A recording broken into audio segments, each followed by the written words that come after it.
So ladies and gentlemen, in the English countryside, even the cows are BSA Goldstar fans.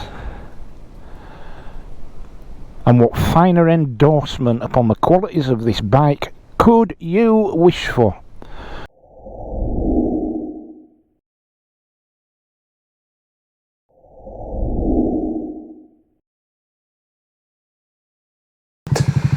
Hey up and welcome to Eddie's Motorcycles in Tadcaster up here in Yorkshire, and at long last I get to take out the BSA Goldstar 650, which you can hear thrumming away in the background.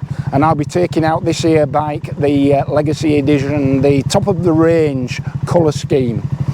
So if you've not been here before, get yourself up to Eddie's Motorcycles in Tadcaster, a fantastic range of truly classic motorcycles, as well as the entire Royal Enfield range and the BSA Goldstar. And I can pretty much guarantee you'll get the best deal anywhere in the country on any of these bikes, Royal Enfield or BSA. So here's the young pretender, the rival to the great and successful legendary Royal Enfield Interceptor. What's it all about? Let's climb aboard and find out, eh? And my first observation is, having owned and ridden a Royal Enfield Interceptor 650 for over a year, this is a better looking bike than that. I never thought I'd say that, but in the flesh, in this colour, up close, I think this looks more the part as a modern classic than the Interceptor does. That's going to outrage some of you, but it's just my first impression. Alright, let's climb aboard.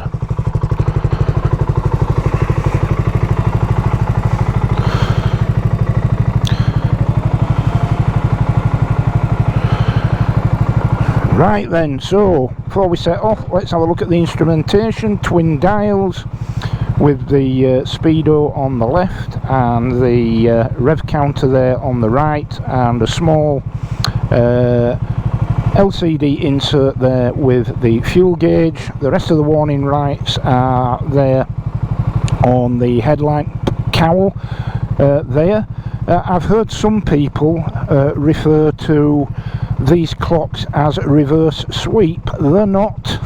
They're not reverse sweep, they just start at a different position. So instead of starting at the sort of 7 o'clock position that you get on most analog dials on motorcycles, these start at the 1 o'clock position, there or thereabouts, probably 2 or 3 o'clock there on the rev counter. So they just start from a different place, but nice and quirky, and obviously a nod to earlier bikes that had this design of instrumentation.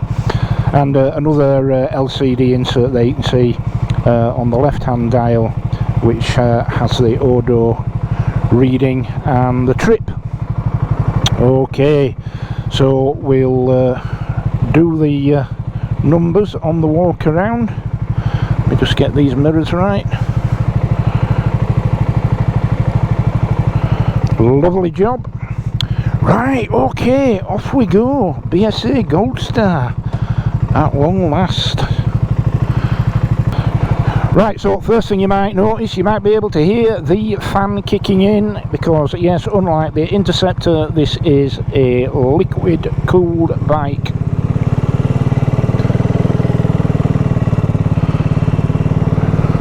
Bags of character coming out of that engine already. Oh, my dad would have been proud of me on this. He had BSAs.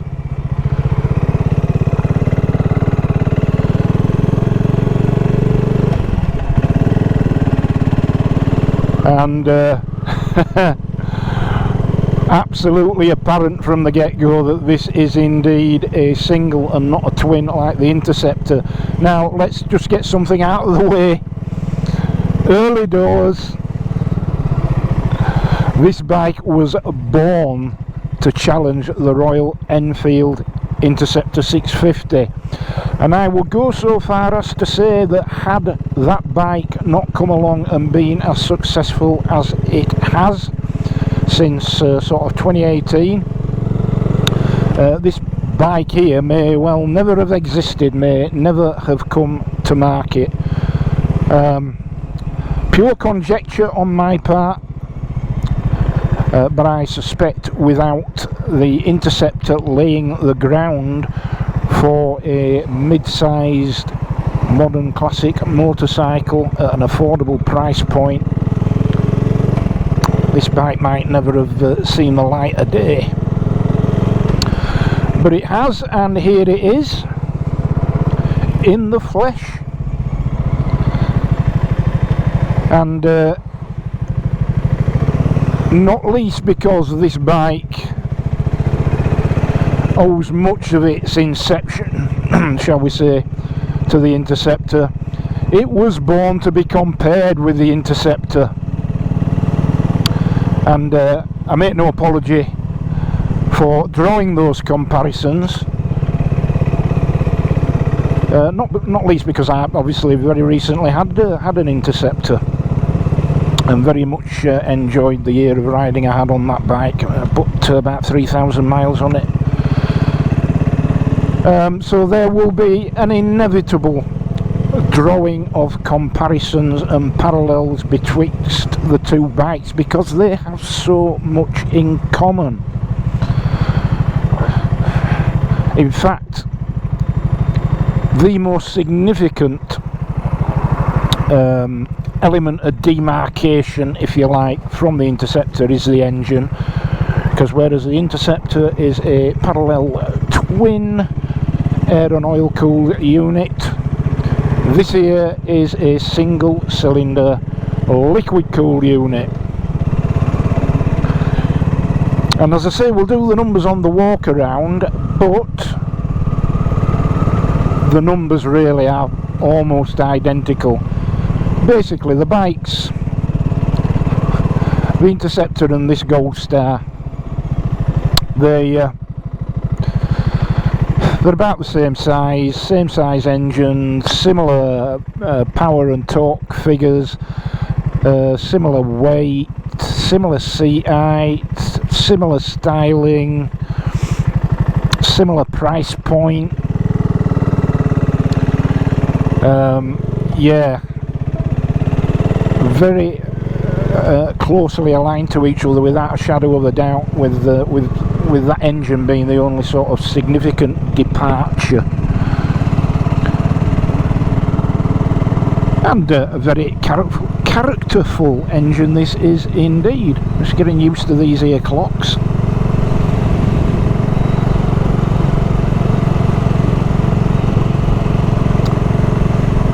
And we might get a bit wet today, but let's see how we get on. The other thing, the Interceptor has a 6-speed gearbox. This is a 5-speed gearbox. I don't think there's any great shakes there. I'm not entirely sure the Interceptor needs 6 speeds, to be fair. But it'd be interesting to assess the shall we say the sort of sense of the power delivery that you get with this bike as against the Interceptor. And my first observation would be, it seems to be more tractable lower in the rev range.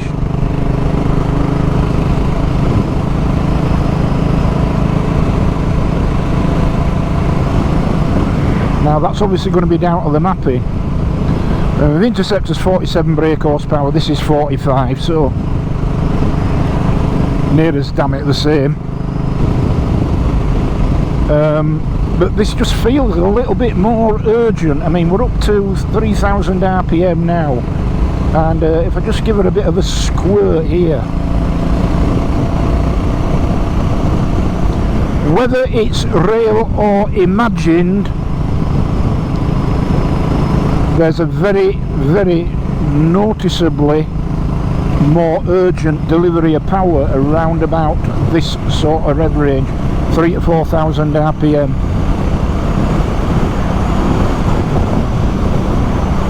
So the maximum power on this bike, 45 brake horsepower, comes in at 6,000 RPM, and the torque 55 Newton meters, maximum comes in at 4,000 RPM, and that's exactly what I'm feeling now. I'm feeling that or those rather 55 Newton meters of torque really packing a punch at this 4,000 RPM rev range, and giving me 60 miles an hour here.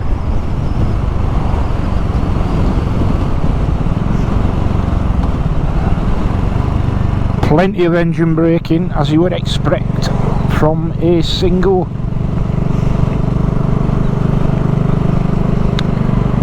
And the layout is entirely conventional.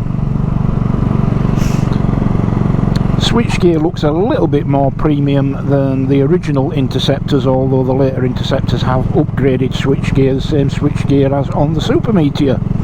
What we got up here, looks like we've got a bit of a power point going on, so we'll have a look at that when we do the walk around. Excellent view in these mirrors, completely in character with the bike. Right, let's see what she's got.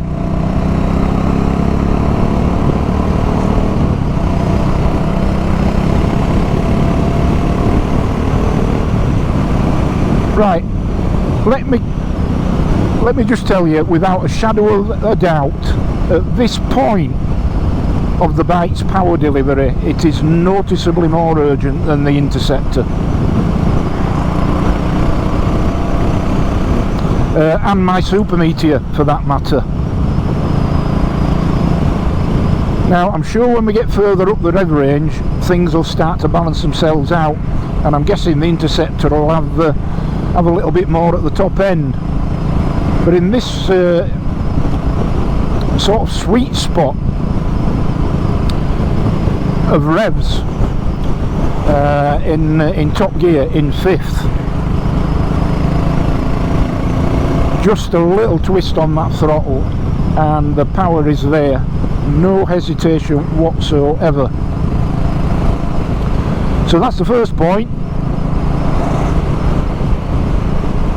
Under these circumstances, it's a faster bike, and dare I say, and I used to wax lyrical about how the Interceptor and the Classic 350 for that matter used to absolutely resonate with the sort of heady days of 1960s British motorcycling. This takes that characterful association a stage further.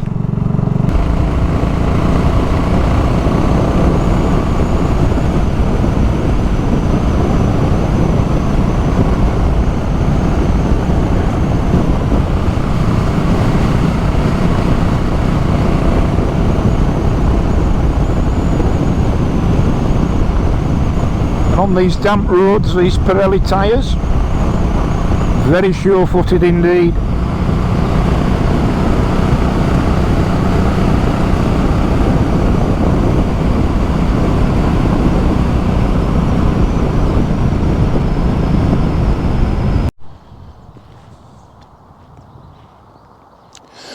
Right, so here she is then, the BSA Goldstar 650. The legacy model with the chrome mudguards front and rear, and the chrome trim on the tank there, and a very, very beautiful homage to 1960s British motorcycling, basically. And I think BSA have absolutely pulled it off with this bike in terms of the design. The only giveaway, I suppose, would be that their radiator at the front, which obviously shouts liquid cooled about this bike. But other than that, a very, very authentic nod to the design of classic British motorcycles of years gone by. So let's take a closer look, even starting at the front. So that there wheel, that be an 18-inch spoked tubed wheel, and sporting their Pirelli tyres. I'll try and see the make for you. Sports Comp Pirelli tyres anyway, and very sure-footed on these damp roads today. And we've got brake-wise there, we have a 320mm single disc with a Brembo twin pot brake caliper there, and 41mm forks is what we have on offer, and they're the very traditionally styled front mudguard with the two mudguard stays, finished there in a lovely chrome finish. Got a bit of a bash plate going on down there, the giveaway radiator, but apart from that radiator, the engine looks every bit the air-cooled authentic single cylinder unit. Now this particular unit, this 650cc unit, is a double overhead cam single cylinder twin spark plug engine, and this puts out 45 brake horsepower at 6,000 rpm, and it puts out 55 newton meters of torque at 4,000 rpm, and you can certainly feel the presence of that torque round about that rev range.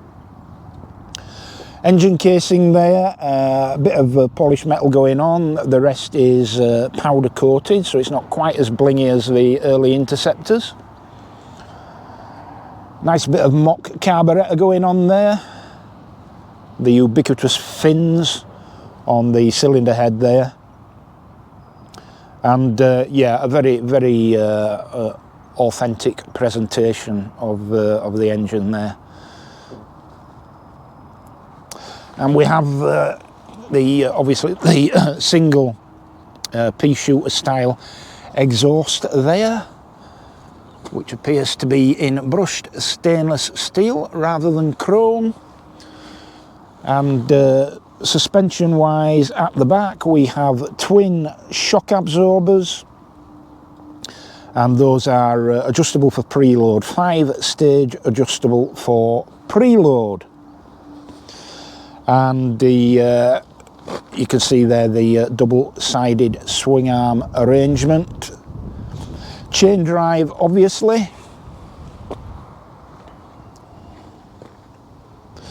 This bike's got a nice chrome rack fitted.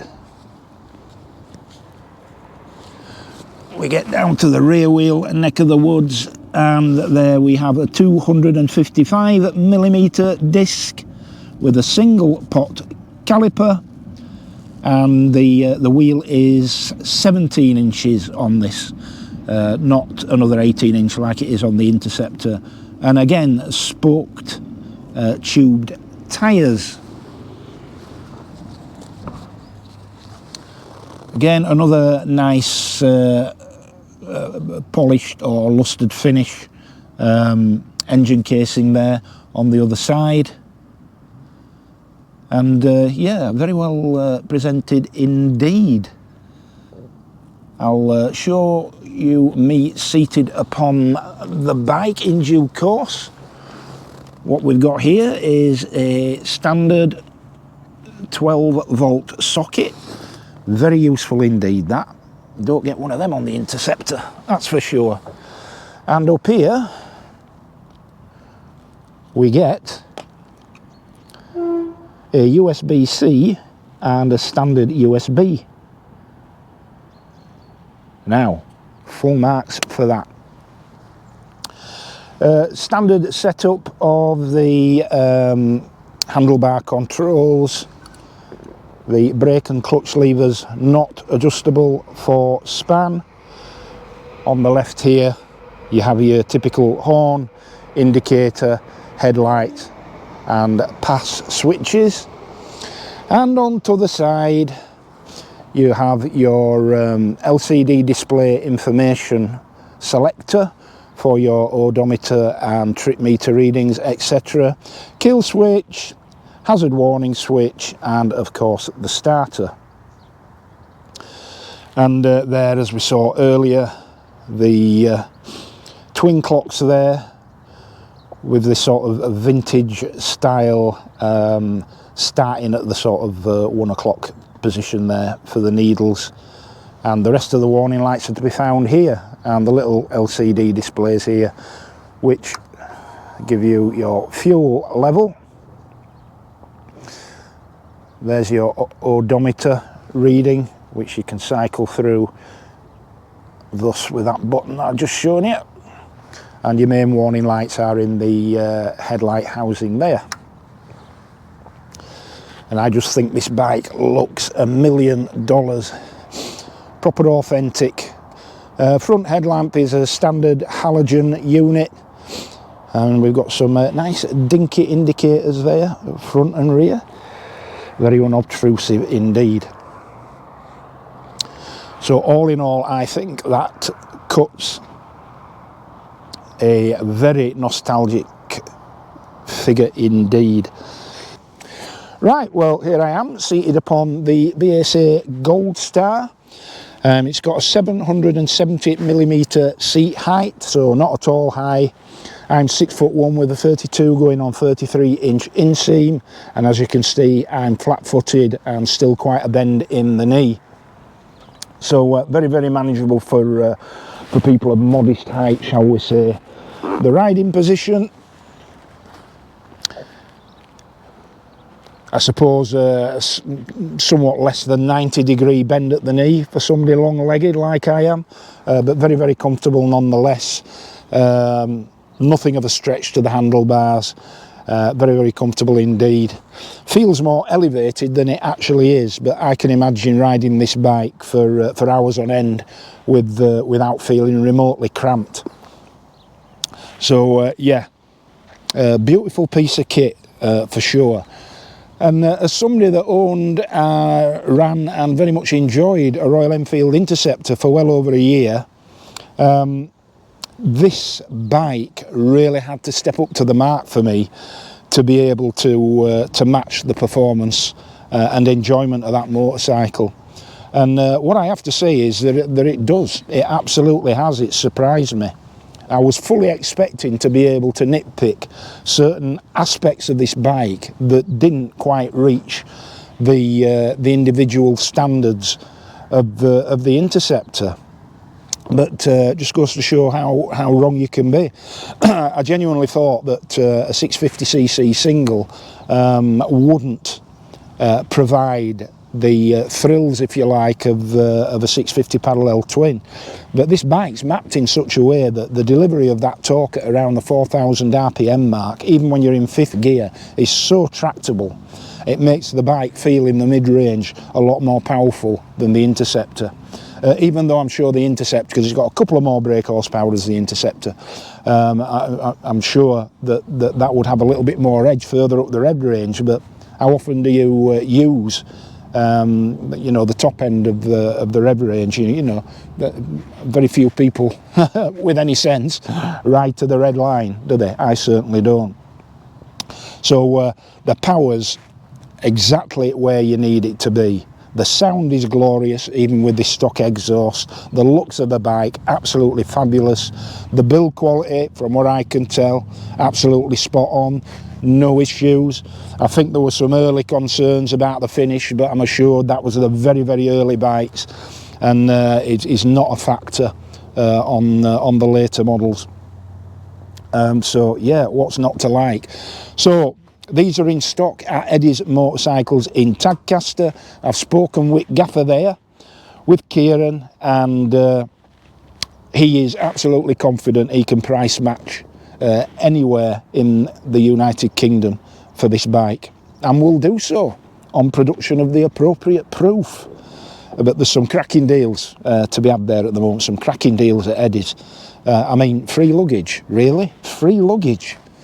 I know you do that with other bikes, but a modern classic motorcycle like this coming in, well, the basic model's 6,800. This one 7.3. To get free luggage with a bike like this, I think is an excellent deal to be had. And what a joy to ride.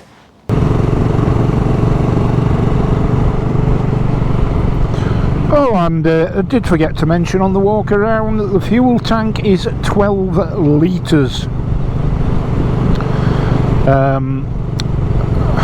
The Interceptor is 13.7 litres. This is just 12 litres, but I'm guessing the tank range is going to be very similar, so you're probably talking about 170, 180 miles per tank. 150 to be on the safe side.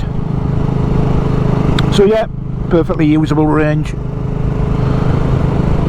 So all that remains to be done now is to take this bike into the context in which it belongs, which is the English countryside.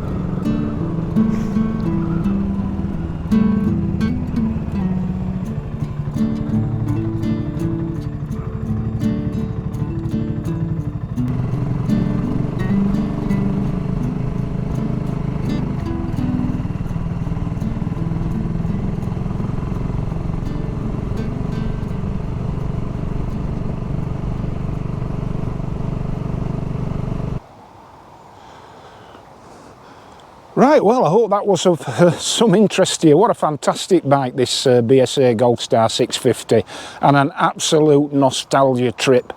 And no mistake, the riding of this bike just takes you back in a time warp manner that's very, very difficult to put into words, and it's all about the overall experience.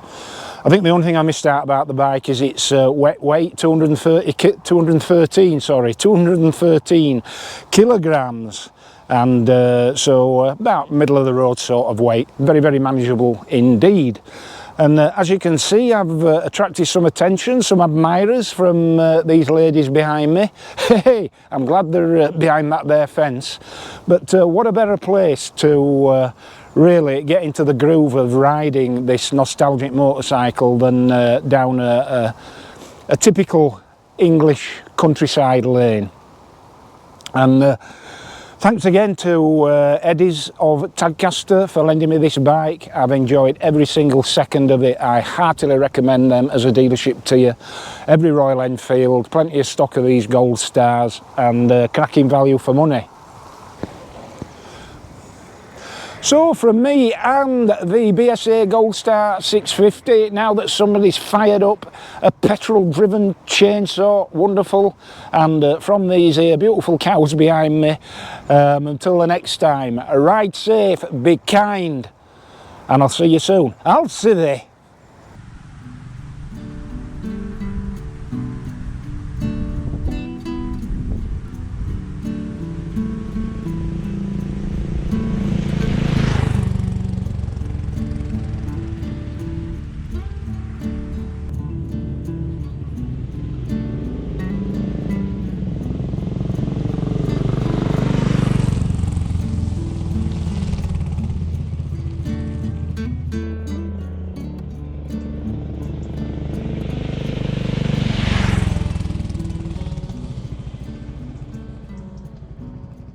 Hey, so just as a matter of interest, we're inside Eddie's now, and look at all these here bikes.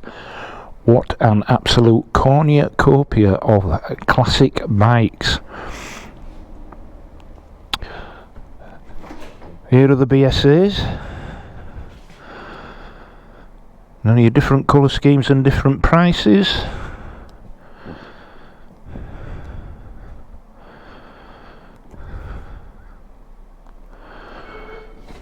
You can see there with the legacy model you get the chrome mud guards where the rest are plastic.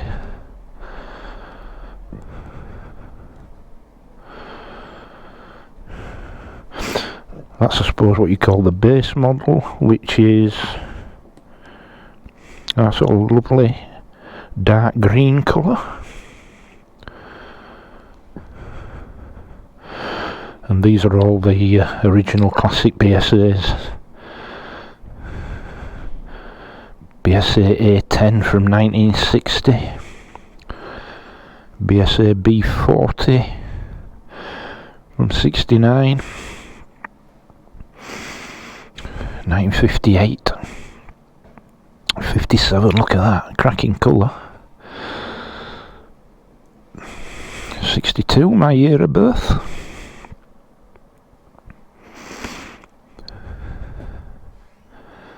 Look at that.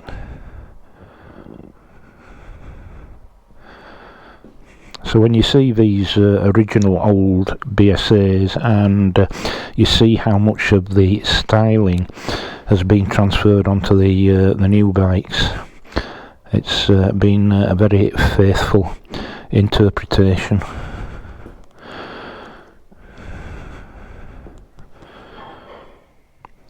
Yeah. Norton Commando.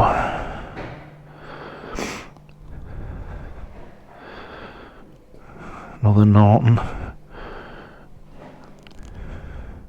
Dominator in AJS. Another BSA. An original Enfield.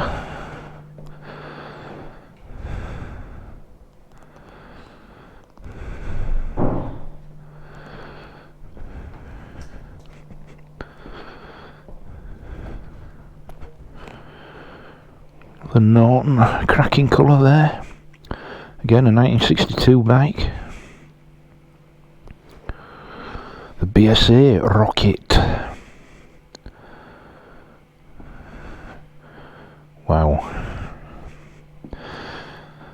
If you're a classic bike enthusiast, you won't want to spend all day here. Look at that cracker. Continental 250.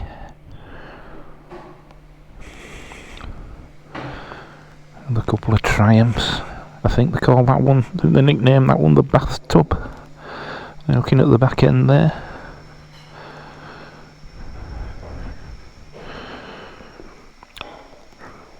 Royal Enfield Crusader. Calf Racer. An Aerial Red Hunter. Wow, my dad had an Aerial. Matchless. 73 Bonneville.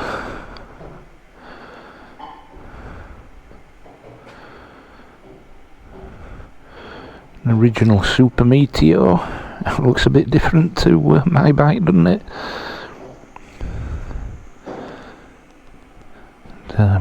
Bullet 350. More recent. And the new Enfields. What a place. Get yourself to Eddie's, you won't be disappointed.